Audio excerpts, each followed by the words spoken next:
Avant de conclure, je voudrais revenir sur cette scène qui est la scène centrale, qui est comme une scène primitive, le chapitre 12 du livre de l'Apocalypse, qui est une clé pour la conduite des êtres humains et en particulier de ceux et celles qui se disent les disciples de Jésus.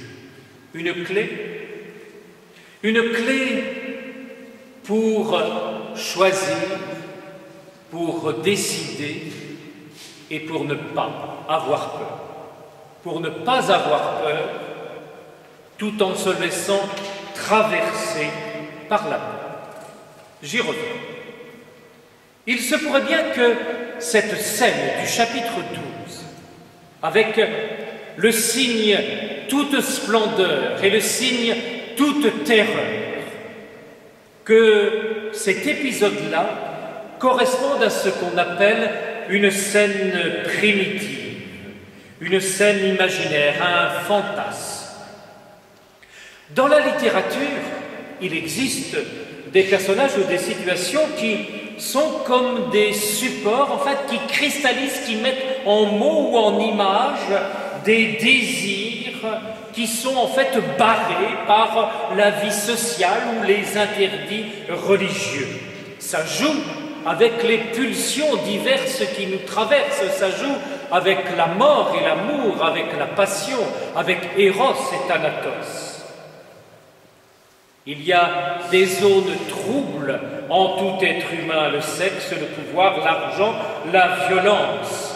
Or, dans le livre de l'Apocalypse, tout ceci est mis en scène et on nous dit que tout ceci n'aura jamais le dernier mot, car tout ceci est condamné in extremis, certes, mais condamné. Le dragon, ainsi que la bête de la mer et la bête de la terre, font partie des fantasmes, et il faut remercier ici Jean, le voyant de l'Apocalypse, d'avoir eu le courage, en des mots poétiques, fascinants, lumineux, un feu d'artifice continuel, d'avoir réussi à mettre des images et des mots sur ces fantasmes, bref, de les avoir maîtrisés.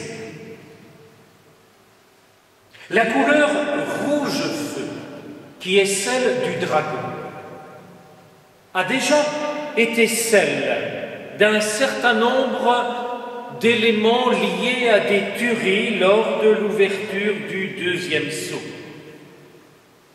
Les étoiles que l'une des nombreuses queues du dragon balaye, les étoiles ont déjà été atteintes lors de la sonnerie de la 4e trompette. Nous pensions que les bouleversements du cosmos étaient dus à la colère de Dieu.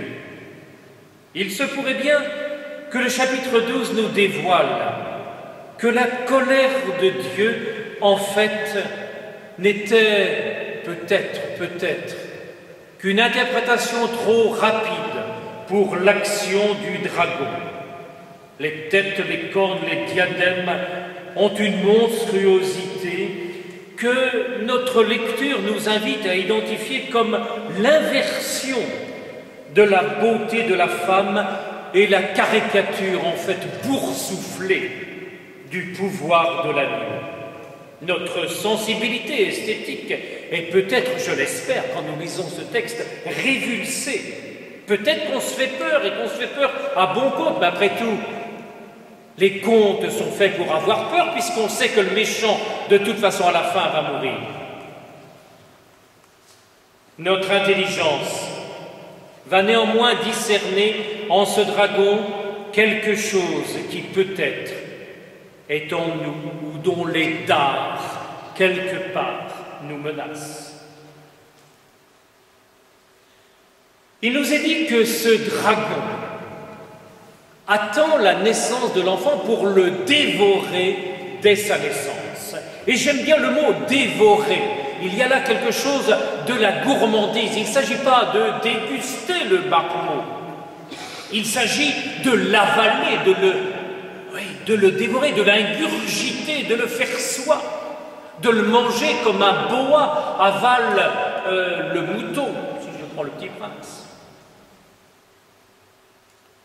Or, vous le savez bien, dans la dévoration, dans la gourmandise, dans l'excès qui concerne la bouche et le ventre, il y a, nous disent les psychanalystes, quelque chose qui est également de l'ordre sexuel. Naissance, danger, salut, car le salut va arriver. La peur est là, mais l'enfant va échapper à ce désir meurtrier. Et nous pouvons enfin respirer. L'enfant est sauvé, il est auprès de Dieu, il va continuer le combat. Le dragon personnalise des formes du mal, toujours à l'œuvre dans le réel.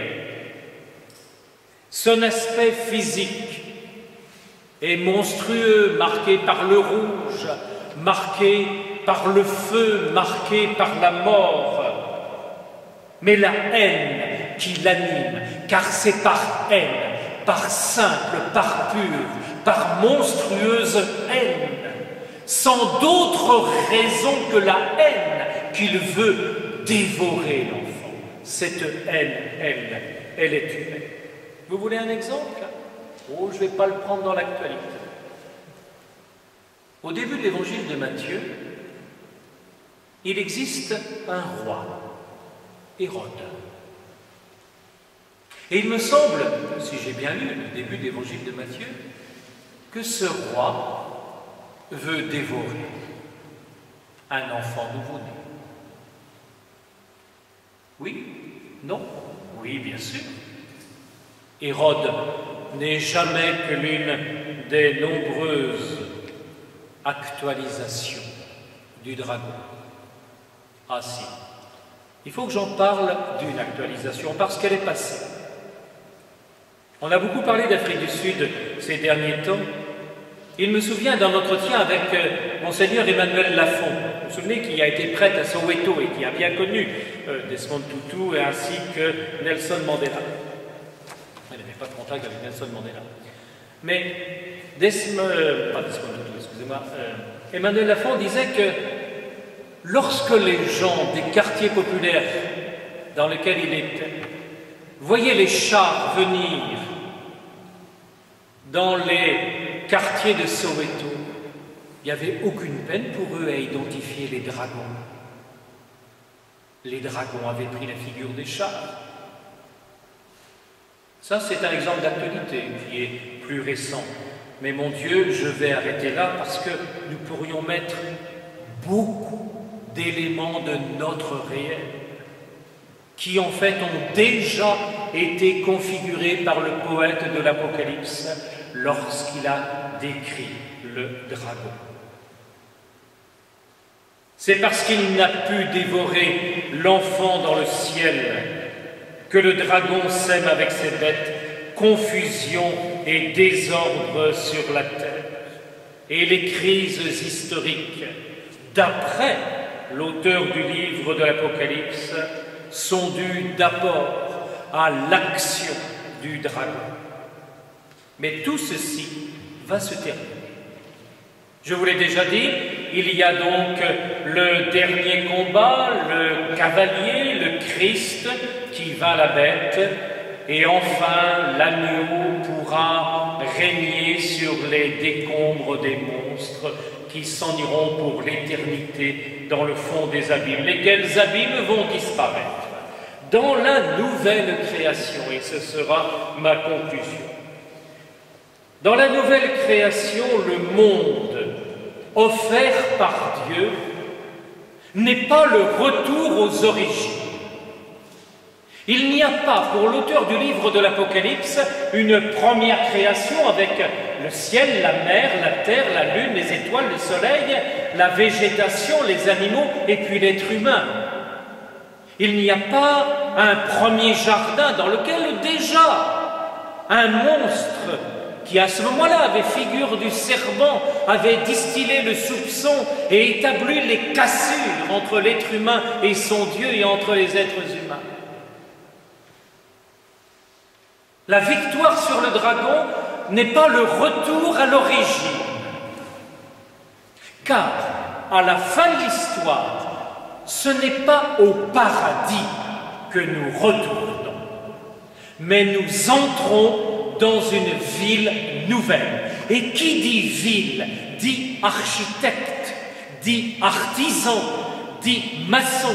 Et cette ville est constituée par les pierres les plus précieuses issues du sol de la terre. Oh, je croirais ici savoir que Smaug, ça va, ça vous dit quelque chose? Pas beaucoup, mais c'est Tolkien, enfin quoi, c'est Bilbo le Hobbit, que Smaug a beaucoup travaillé pour tirer des entrailles de la terre ce qu'il y a de plus précieux. La ville qui est donnée par le Seigneur Dieu à l'humanité, cette ville qui est comme notre espérance là-bas dans le lointain, c'est la ville qui est constituée du plus beau de notre terre, du travail de tous ceux et celles qui, au cours de l'histoire, ont travaillé.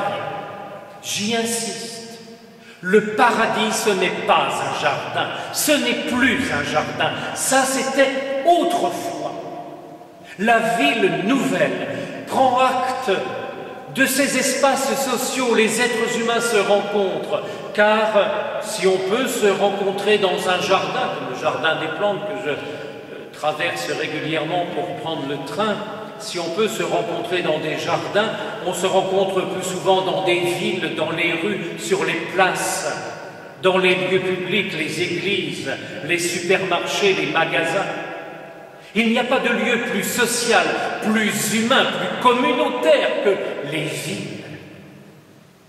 Et la ville qui nous est donnée à la fin de l'histoire a en son cœur non pas un jardin, mais un arbre.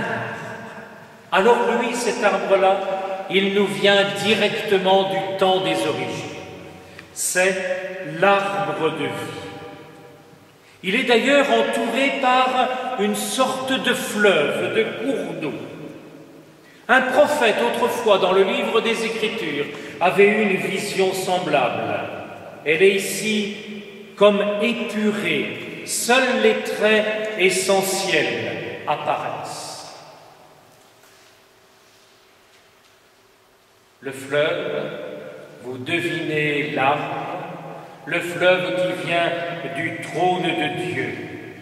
Le fleuve et l'arbre émanent de la présence divine. À la fin du monde, ce n'est ni le retour au jardin de l'Éden, ce n'est pas non plus le festin eschatologique avec les vins vieux décantés et les viandes savoureuses. Non, c'est uniquement un arbre qui produit de multiples récoltes. Il y a juste à tendre la main pour cueillir. Et les feuilles même servent pour guérir toutes les maladies. Plus besoin de cultiver, plus besoin de récolter, fini de cuisiner. L'eau fraîche, les fruits, les baumes, les médicaments sont d'emblée disponibles à tous et pour tous. Y a-t-il plus merveilleux effet de la générosité de Dieu et de son Christ? Est-ce que les êtres humains, dans la ville nouvelle, ont encore des choses à faire? Dans la ville magnifique, nous ne savons pas, mais nous savons que dans l'espérance de cette ville magnifique, il reste à poser les actes qui décide si oui ou non c'est dans cette ville que nous voulons aller. Dans cette ville où se tient l'agneau debout immolé. Dans cette ville où il y a le trône divin. Il reste à nous accorder à la justice et à la sainteté de Dieu. Il n'y a plus de nuit, car les rêves et les fantasmes nocturnes n'ont plus lieu d'être. Il n'y a plus de mer, car les abîmes où se tiennent les monstres n'ont plus lieu d'être. Il reste à recueillir les paroles de Dieu. Et la dernière béatitude sera celle-ci. Heureux celui qui garde les paroles prophétique de ce livre. Heureux sommes-nous. Je vous remercie.